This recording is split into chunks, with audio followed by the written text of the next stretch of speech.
Sa totoo lang guys, medyo hesitant talaga ako to share online that I'm a frugal person. Kasi if you think about it, it's not really something that people flex on social media. Kapag nag-scroll ka ngayon sa feed mo, ano yung usually nakikita mo? Kadalasan ang nakikita natin, di ba, mga haul, mga PR package, people sharing about their latest upgrades, latest purchase, and there's nothing wrong with that. Pero nung pinag-iisipan ko na mag-share ng mga bits and pieces ng life ko sa social media, medyo hesitant talaga ako because I was doing the complete opposite. Instead of saying, look what I bought or look at my upgrades, I was talking about repeating my outfits, commuting, freezing my food para i-extend yung shelf life nila. And to be honest, a part of me felt embarrassed sharing these things. Kasi back then, nung nag-share ako ng life ko sa social media, nasa ibang bansa ako nun. So yung mga nakakita ng post ko, mga OFW din or yung mga kapitbahay ko lang sa Malta. Pero now that I'm back in Manila, I was very hesitant to share things online kasi hindi naman strangers yung makakakita ng mga pinopost ko. Some of them are people I know in real life. Mga kamag-anak ko, former colleagues, or mga kaibigan ko. And dumating sa point na minsan hindi ko talaga alam kung paano magre-react kapag may mga nakakasalubong ako nakakilala.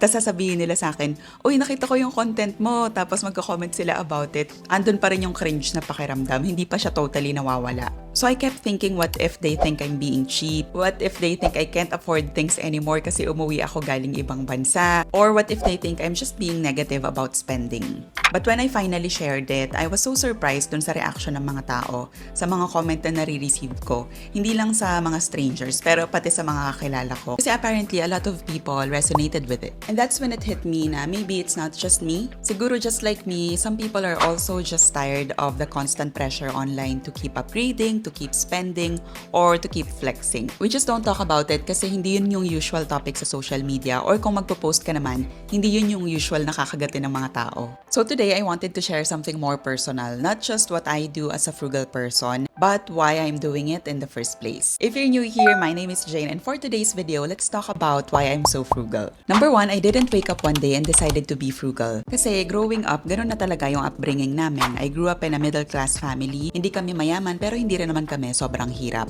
So nakita ko kung paano i-budget ng parents ko yung sahod nila para umabot sa susunod na sweldo. Alam ko kung gaano kahirap pagkasyahin yung pera na yon para meron kaming pang araw-araw na pagkain, pangbaon sa school, and in case magkaroon ng emergency. And it's also a mindset that developed over time kasi hindi naman ako laging ganito. Nagkaroon din naman ng times na sobrang magastos ako. I think tama yung isang comment na na-receive ko sa TikTok na pagdadaanan mo talaga yung phase na magastos ka. Lalo na kapag kakagraduate mo pa lang tapos na-experience mo yung una mong sahod. Kasi wala naman ngang nag-guide sa atin sa school or wala namang nag-train sa atin para i-manage yung pera natin or yung una nating sweldo. Actually, naaalala ko pa yung reaction ko nung una ko nakita yung sahod ko sa machine. Nasa BGC pa ako noon, nakapila kaming magkakatrabaho, lahat kami fresh grad para makita yung una naming sahod. And nung turn ko na tapos nag-flash yung pera dun sa machine, na-excite ako pero at the same time, medyo natakot.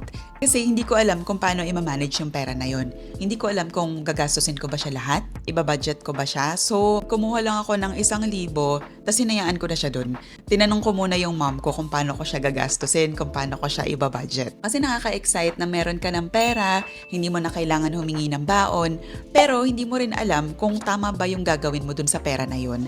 So, ganun yung naiisip ko at that time. Pero eventually, parang mas nanaig sa akin yung excitement na meron na akong pera kaysa dun sa takot Kasi nagkaroon na ako ng access dun sa mga bagay na wala ako before. I have higher income, tapos nakikita ko yung iba kong mga katrabaho na parang iba yung lifestyle nila kaysa sa akin. Gusto ko rin ng ganun. Kaya yung mindset ko na iba talaga siya from yung being matipid sa household namin na dapat ito lang muna, dapat nakabudget ng maayos para umabot sa susunod na sweldo. Nag-iba siya kasi nakita ko yung iba't ibang klase ng lifestyle na pwede pala yun.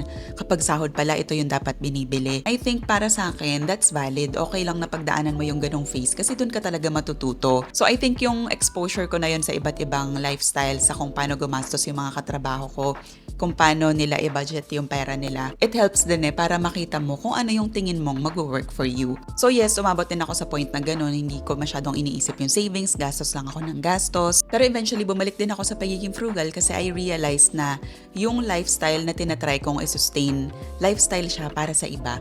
Hindi siya para sa akin kasi masyadong mahal yung ganong lifestyle and it's not sustainable. Number 2, working abroad changed how I see money. I think one big reason I became more intentional about money me is because of my experience working abroad. When you work overseas kasi, you realize something very quickly.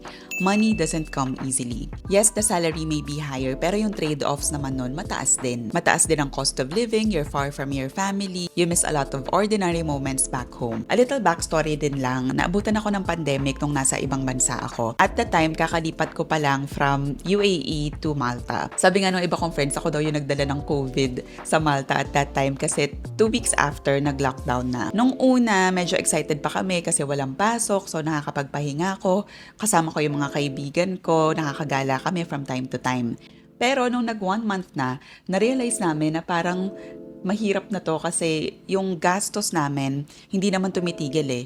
So, nagamit ko na yung savings ko, tapos umabot na sa point na ngungutang na ako. And then eventually, ako na yung pinapadala ng mga kamag-anak ko instead of the other way around. It was very frustrating for me kasi simula nung nagtrabaho ako, hindi talaga naputol yung income, dire-diretso. Kaya dun ko na-realize na hindi pala ibig sabihin na meron kang trabaho at meron kang savings, secured ka na kapag nagkaroon ng emergency. I think yung pagiging frugal ko, hindi naman siya out of fear na baka magkaroon ng pandemic or magkaroon ng emergency.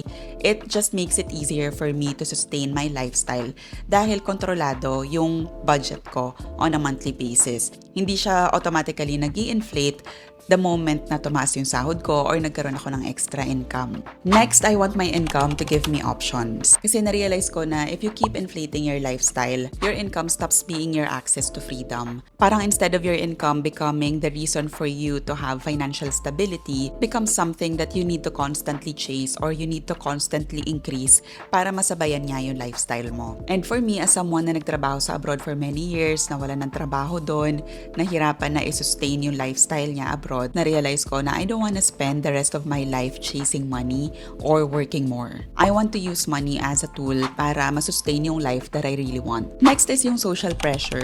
Let's be honest, minsan kapag nag-scroll tayo sa social media, we can't help but feel like we're falling behind. Na minsan hindi na natin na-appreciate kung ano yung meron tayo right now or kung ano yung progress natin dahil nako-compare natin lagi yung sarili natin sa kung ano yung meron online. And sometimes the quiet life, the simple life is actually the more peaceful one. That's one of the reasons then why I started sharing more openly about frugal living and lifestyle deflation. Because I think there are more people out there who live like this. I think they resonate more sa mga ganito ng klaseng content kasi pagod na sila na mag-chase ng next upgrade nila. We just don't talk about it enough sa social media. So if you're also someone who feels a little different from what you see online, if you're someone na nagko-commute, nagre-repeat ng outfit, you think twice before buying anything online man yan or sa physical store, probably just like me, you're also a frugal person and that's totally okay. If you want more content similar to this one, I have more videos about frugal living in my channel. You can start by watching this one. That's it for today. Ciao!